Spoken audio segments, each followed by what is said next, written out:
Well, growing up in the States, it's Joel. But every time I go to Europe, I'm called Joel. So I really don't know. I kind of like Joel. Always a woman to me is, that's interesting because a lot of times you see in reviews or articles it says only a woman. People make a slip all the time. That started out as the view from the 35th floor. She's always a woman to me. I was living in an apartment on the 35th floor in Manhattan, on the east side, and I'm looking at the window and I'm writing this melody. It's the view from the 35th floor, and I knew I wasn't going to keep that, and that came around to be She's Always a Woman to Me. A lot of this was when the whole women's consciousness thing was happening in the mid 70s, and a lot of women were entering the workforce. And a lot of men if a man does well in business, they say he's got moxie, he's got ambition. But if a woman was too pushy, they said she was a bitch. And I didn't buy that. I said, I think a woman can be good in business and still be a woman. It was written for my wife, I've seen it interpreted a lot of times as he doesn't want her to change. And that wasn't the point of the song. It was, don't change for me. You don't have to change for me. There are some people in the music business that resent the video because most people who are in the recording industry, engineers and producers and a lot of musicians, devote their whole life to the audio part of it. And now that the video is becoming very big, there's a certain amount of people who are resentful. Why do I have to put into pictures what I've given people to use their imagination with? I take the other view. I think it's a form of communication. And any form of communication is good.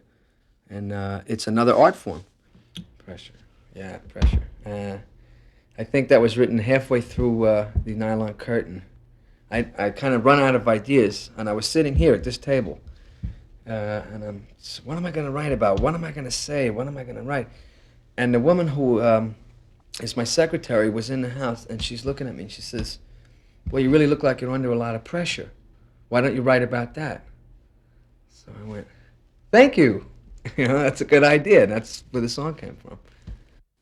I see it as just a song about soldiers. And I didn't set out to write a political song. I just wanted to write out what I knew friends of mine had gone through. A lot of my friends went. And when they came back, they weren't really encouraged to talk about it. And I asked, I said, what happened? What happened? What happened? And little by little, it kind of emerged. Everybody sort of had the same experience.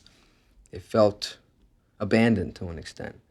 And I think ultimately, anytime you write about what soldiers go through, what the whole thing becomes at the end is an anti-war song, which is not what I set out to write. I set out to write a song about soldiers as people, not as political figures. Goodnight Saigon. I started writing this 4 or 5 years ago, but about Vietnam. But I didn't have enough information, and I also didn't think the time was right to do it. The other albums really weren't, it wasn't the right setting in which to put that song. I was talking to friends of mine. I had the idea for the song, but when I did the Nylon Curtain, I said, this is the time to do this song right now, because they had just opened up the War Memorial that they built in Washington, D.C. And also there was a lot of media information coming out about the effect the war had on soldiers. Right about the same time I was doing the album, and I said, this is the time now. People will be able to listen, not without it being that painful. Because a few years ago it would have been too, people, they didn't want to hear about it. And now I thought that things were opening up about it. Yeah. Hi, I'm David Bowie, and you're watching Countdown, Europe's #1 rock show.